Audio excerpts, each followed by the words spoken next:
आता खेळ विश्वातून एक मोठी बातमी आहे। खरं तर कुस्तीपटू विनेश फोगाटने सिल्वर पदकाच्या मागणीसाठी केलेल्या अर्जावर थोड्याच वेळात क्रीडा लवादाकडून निकाल येणं अपेक्षित आहे।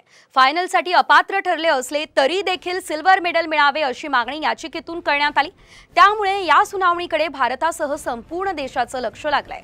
100 ग्रॅम वजन जास्त भरल्यानं पॅरिस ऑलिम्पिकमधून विनेश अपात्र ठरली होती।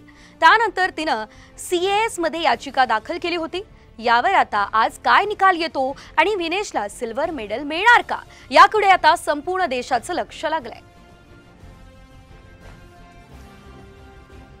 तर याशिवाय मास्टर ब्लास्टर सचिन तेंडुलकरने देखील विनेश फोगाट बाबत घेतलेल्या निर्णयावर टीका केलेली आहे। सचिनने नेमकं काय म्हटलं बघूया।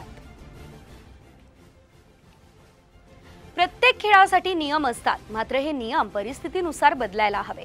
विनेश फोगाट फायनलसाठी पात्र ठरली होती असं सचिन तेंडुलकरचं म्हणणं आहे।